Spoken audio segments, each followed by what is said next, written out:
Welcome to DFS Insights, where the match behind the match comes to life. I am David Geislinger, and alongside me is David Grant Jr., my cousin and co-strategist. And the event up on the block is UFC Fight Night, Perez versus Taira.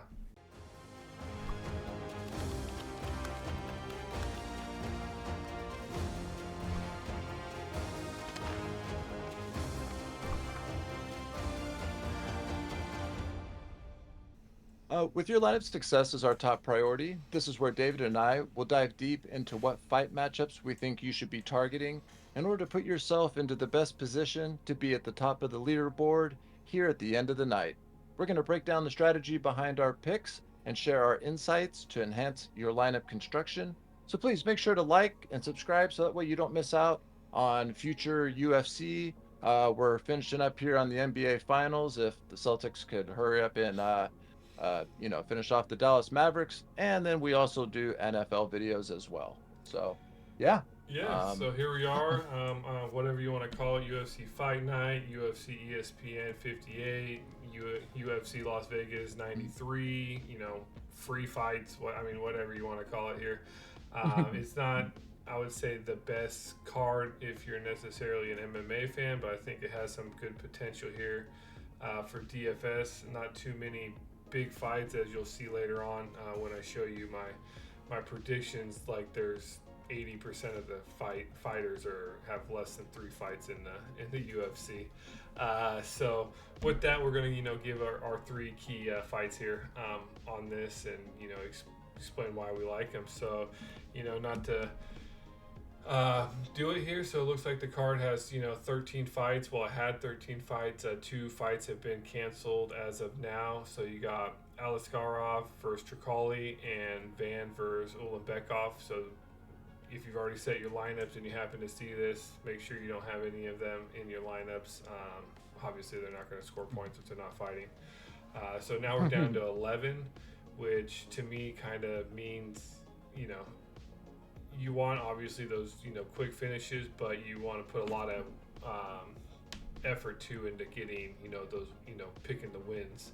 They're going to be since there are so little fights, even just having 6 winners in your lineup could put you pretty high up in the money. So with that, let's go ahead and move on here to our first fight. Coming out the gate with Nate Maness versus Jimmy Flick.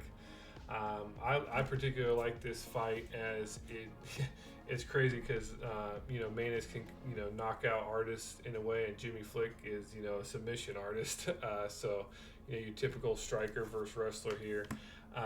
But I'm looking at Maness's ownership. He's coming in about 38% at the 9.4K salary.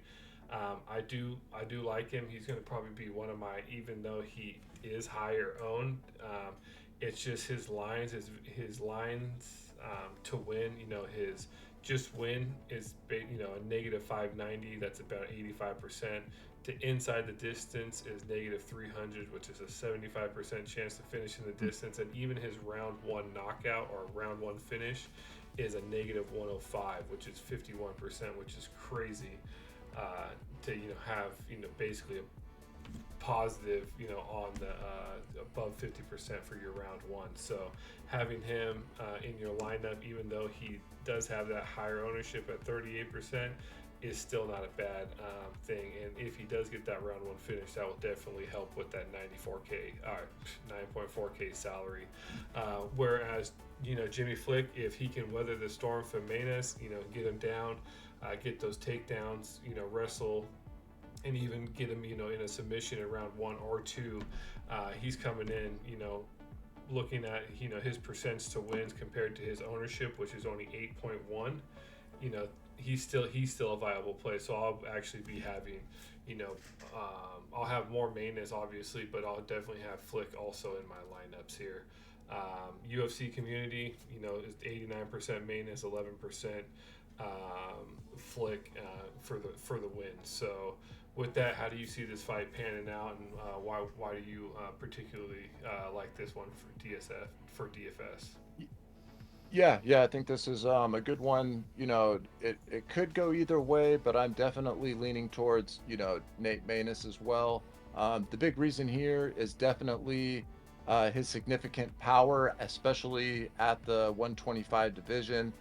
He's got 6 wins by KO, and he's super aggressive. Now, the other major thing here, he's got a 78% takedown defense, so he's shown that he can effectively prevent opponents from taking him down, and that is really the only thing Jimmy Flick has going for him. He has 15 submission victories.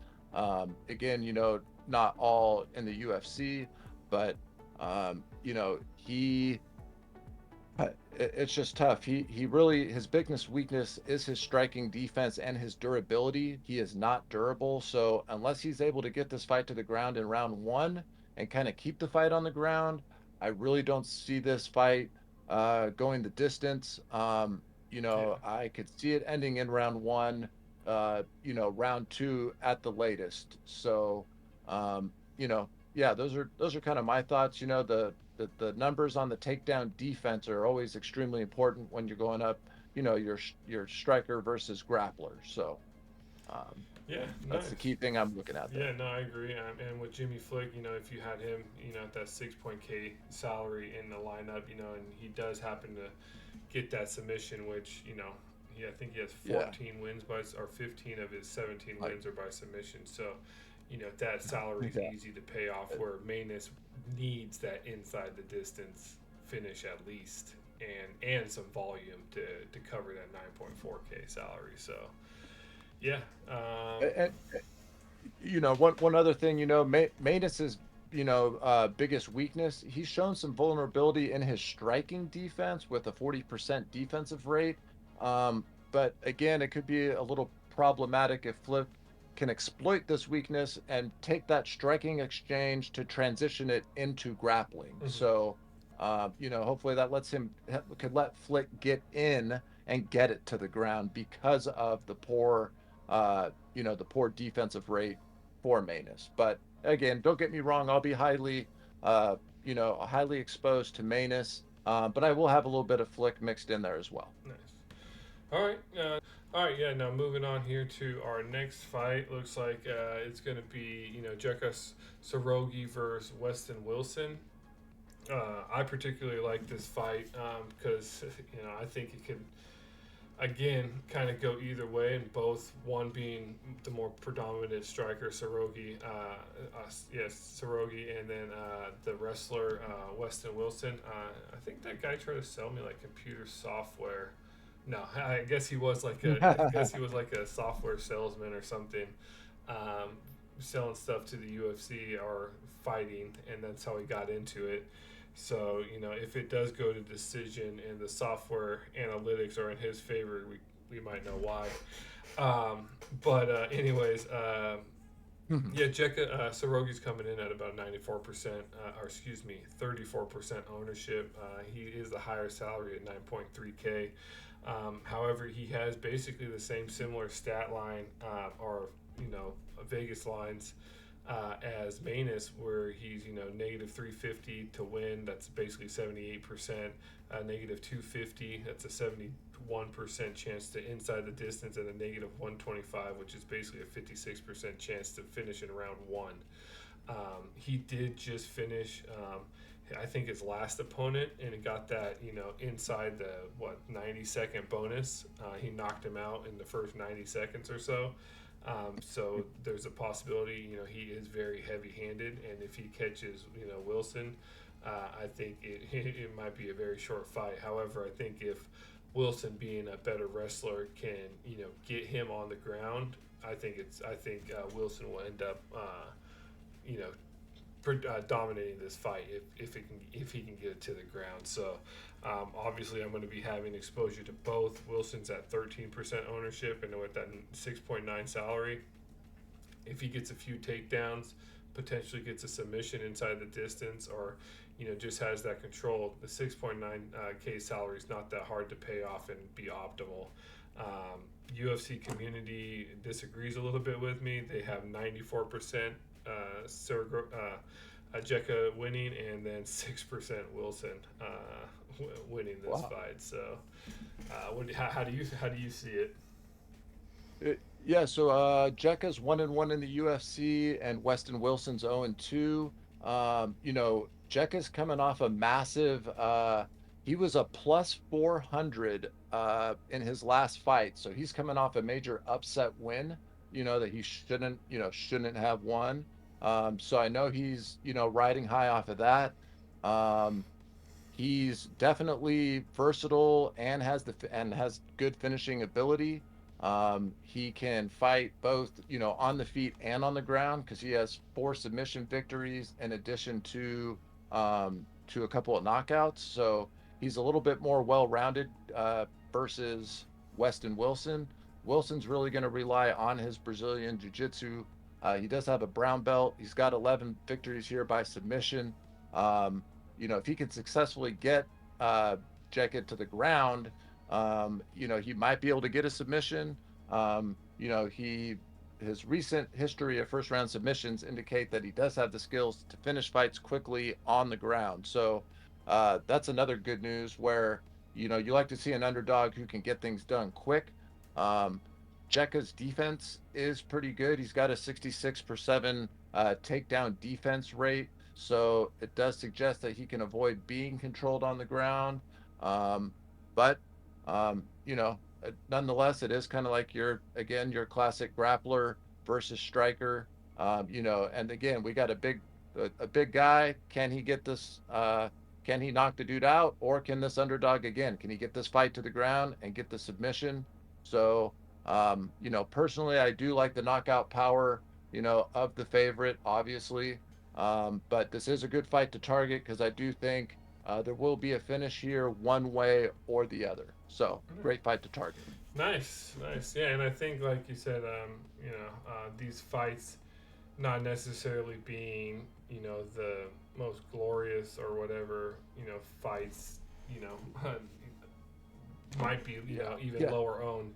These are obviously projected ownership, so I'm hoping obviously a little bit lesser owned, so I can get, don't have to get too creative. But um, yeah, but I think, like you said, like you mentioned, both of them have the potentials to win. So even targeting, both fighters, not in the same lineup, but you know, in different approaches. So yeah, moving on here to our last fight we're going to talk about here. Gabriela Fernandez versus Carly Judice here. Where I like it is, both ownerships are fairly low. I think especially the one Gabriella, who is coming in at 9K. She only has about a 13% ownership, and her win negative 154, which is basically 61%. Inside the distance is 250. That's basically a 29%.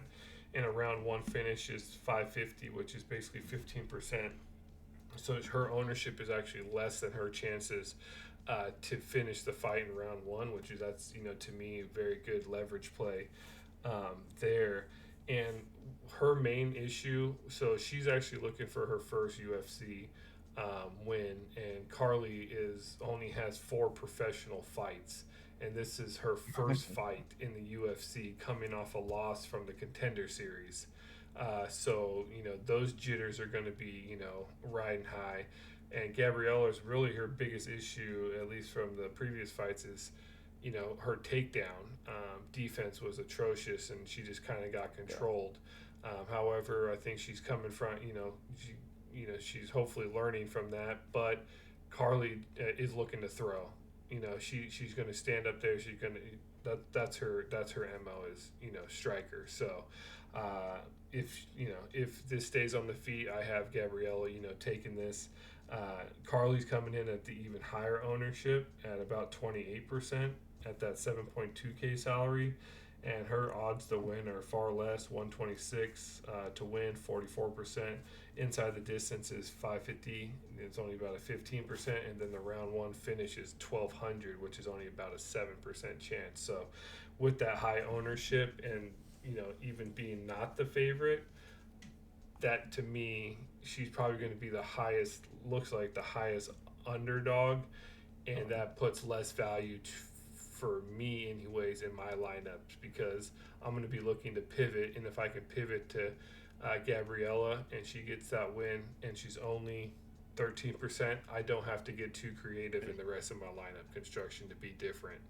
So that's why I like it. So I'm more, as the previous fights, I was kind of, be having exposure to both. Here, I'll probably be Gabriella and, maybe have Carly in, a few, maybe less than a handful of lineups. Nice. Yeah, yeah. I'm definitely with you on that. So Gabriella, she opened at a minus 225. She's currently sitting at minus 160. Judice, it looks like she's sitting at plus 130. She opened at plus 185. So suddenly, as you mentioned, as she's become the ownership looks like it's getting pretty high there as an underdog. The money in Vegas is also seeming to starting to, trend that direction. So I wonder, was there a weight cut thing that I didn't see this morning that I missed? Is there some rumblings in the ground out there that I haven't heard? But anyway, back to what I do know, and that's that, you know, Gabriella, her experience, basically, she has way more professional experience. She's faced tougher competition in the UFC, even though she has losses but she's never been finished. So that's always good news. A reason that she could lose the fight is, as you mentioned, her inability to get back on her feet. Once she's taken down, she has really struggled to return to her feet. So that's really the most vulnerable part of her game. As far as Carly Judice goes at the 7,200, um, as you mentioned, if she is going to be the highest owned underdog, that is going to be the one you'll want to be the least owned to, especially since a couple fights have fallen off. If there is only going to be 10 or 11 fights on the card, that makes the ownership all that much more important in order to be different. So I will be looking to make, the ownership moves because most of these fights, more the less, are a coin flip for the most part. And again, a lot of these fighters do not have a lot of data. Most of them do not have fights over two, three, four fights in the UFC. Several newcomers. So this is a definite, you know, up in the air type of card where you're going to want to do some extra deep dive digging on these fighters if you really want to get the edge. So I like your call. I'll be more overexposed to Gabriella at the 9K and hoping to pick up some leverage there and, eating some chalk in some other areas. So yeah, I like your breakdown. Yeah, as you mentioned, there's a lot of, I hate to say inexperienced, but I guess UFC Yeah, experience on this at, card. at the professional Yeah, level. yeah. Yeah. Well, I mean, they all have a lot of professional fights. It's just not Nice. necessarily UFC um, caliber, I should say. Uh, And and the weight classes is pretty wild, man. I mean, we got 115, 145, yeah, 145, 125, 125. You know what I'm saying? Like most of these fights are under 145. So um it's going to be pretty interesting and you can count on those fights that are 170 or right up in there that'll probably be a really chalky fight just due, to the higher yeah, weight class. yeah. So, like you mentioned, looking here, I do some math, some regression to determine using past results for future outcomes. So, using formulas and stuff like that, come up with these percentages to win. And you can see obviously the green is the winner, the projected winner. However, the yellow indicates that the fighters have less than 3 fights in the UFC. So the data is very skewed because obviously their stats haven't like evened out to the fighter that they are, I should say. So typically, I take the fighters that have yellow with a grain of salt because it's less accurate than if it would be like the Miles John versus Andrade fight or even the Maness versus Flick fight. They have so much experience, their stat line is kind of evened out. So yeah, with that, it looks like those are the only 2 fights, and the main event that doesn't, have, I guess, experienced fighters on both sides. So use this, as a reference. However, this one, this fight card particularly, I have, I'll be using this a little bit less than I typically do. Usually I'm about 70% accurate, 70 to 75% accurate over the whole entire card. And if you remove the yellow fighters, I've been about 80 to 88% accurate. So, pretty good here. Unfortunately, this one is just all yellow. I'm not going to, put that out. But, with that, thanks for, listening here. As, David mentioned, please like, subscribe, hit the notification bell, drop comments down for the algorithm. Here, we are finishing up NBA, the finals here. Probably, hopefully, 1-2 more games with that, and then covering UFC. Basically up until the NFL starts, and then we'll be covering both NFL and UFC, NFL both here on DraftKings main slate, and then FanDuel single games. So if you do those contests and would like some more information, sources or whatever, make sure you subscribe and you won't miss a thing. So with that, good luck, stay different, and hope to see you up on that leaderboard. David? Yep. Hey, good luck to everyone out there. This is just a little nice warm-up card to get us to UFC 303. It does look like Connor's out with an injury. I'll be very interested to see who they have coming in there as a replacement fight, or if that card even stays together. So stay tuned for that. And yeah, good luck to everyone out there. Please like, subscribe, and we'll see you guys up at the leaderboard.